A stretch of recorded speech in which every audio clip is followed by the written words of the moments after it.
Welcome back to our channel, where we delve into the world of CPU scheduling algorithms. In today's video, we'll be discussing FCFS scheduling, which stands for first come, first served.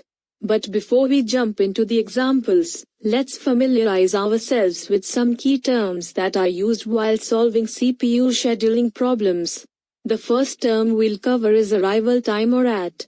Arrival time refers to the moment when a process enters the ready queue, awaiting its turn to be executed by the CPU. Next, we have burst time or BT. Burst time is the amount of time required for a particular process to complete its execution. It represents the unit of time taken by the process to finish. Moving on, we have completion time or CT. Completion time is simply the point in time when a process has been successfully terminated or finished its execution. Now, let's talk about turnaround time or TAT. Turnaround time is the total duration from the arrival time of a process until its completion time. Mathematically, TAT can be expressed as the difference between the completion time and the arrival time, CT, AT. Alternatively, TAT can also be calculated by adding the burst time and the waiting time, BT plus wait. Speaking of waiting time, we have waiting time or wait. Waiting time refers to the amount of time a process spends waiting for its turn to be allocated by the CPU, while the previous process is already executing. To calculate the waiting time, you subtract the burst time from the turnaround time, TAT, BT. Finally, we have response time or RT. Response time is the moment when the CPU is allocated to a specific process for the first time. It's important to note that in non-preemptive scheduling, the waiting time and response time are generally the same. And lastly, we have the Gantt chart. A Gantt chart is a powerful visualization tool used to schedule and manage tasks within a project. It is particularly helpful when solving scheduling problems as it provides a clear overview of how processes are allocated using different scheduling algorithms. And that wraps up our overview of the terms used in FCFS scheduling. Armed with this knowledge, we'll now proceed to solve some mathematical examples in our upcoming videos. So stay tuned and make sure to hit that subscribe button to never miss any of our upcoming CPU scheduling content.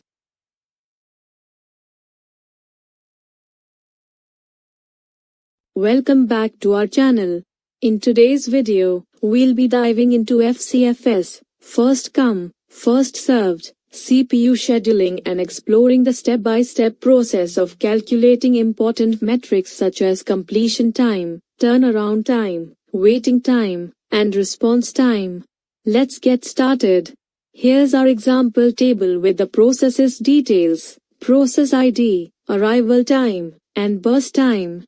Our goal is to calculate the completion time, turnaround time, waiting time, and response time for each process using the FCFS algorithm. To begin, let's create a Gantt chart to visualize the process execution timeline. The Gantt chart helps us understand the order in which processes are allocated and the timing of their execution. Now, let's go through each step of the FCFS CPU scheduling algorithm and calculate the metrics for each process. 1. Calculate the completion time. The completion time is the time when a process finishes executing. We start with the first process, P1. Its arrival time is 0, and the burst time is 4. Therefore, the completion time for P1 is 0 plus 4 equals 4.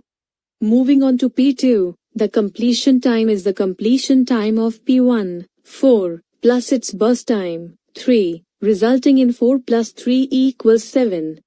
For P3, the completion time is the completion time of P2, 7, plus its burst time, 6, giving us 7 plus 6 equals 13. Finally, for P4, the completion time is the completion time of P3, 13. Plus its burst time, 2, resulting in 13 plus 2 equals 15. 2. Calculate the turnaround time. The turnaround time is the total time taken from arrival to completion for each process. For P1, the turnaround time is the completion time, 4, minus the arrival time, 0, giving us 420 equals 4. For P2, the turnaround time is the completion time, 7, minus the arrival time, 1, resulting in 721 equals 6. For P3, the turnaround time is the completion time, 13, minus the arrival time, 2, resulting in 13 to 2 equals 11. For P4, the turnaround time is the completion time, 15, minus the arrival time, 4, resulting in 15 to 4 equals 11. 3. Calculate the waiting time. The waiting time is the time spent waiting for the CPU to be allocated. For P1, the waiting time is 0 since it is the first process. For P2, the waiting time is the turnaround time, 6, minus the burst time, 3, giving us 6 to 3 equals 3. For P3, the waiting time is the turnaround time, 11, minus the burst time, 6, resulting in 11 to 6 equals 5. For P4, the waiting time is the turnaround time, 11, minus the burst time, 2, resulting in 11 to 2 equals 9. 4. Calculate the response time. In FCFS, the response time is the same as the waiting time. Therefore, the response time for P1 is 0, for P2 is 3, for P3 is 5, and for P4 is 9. After performing the calculations, we have the completed table with the metrics for each process, completion time, turnaround time, waiting time, and response time. And that concludes our exploration of FCFS CPU scheduling and the calculation of important performance metrics.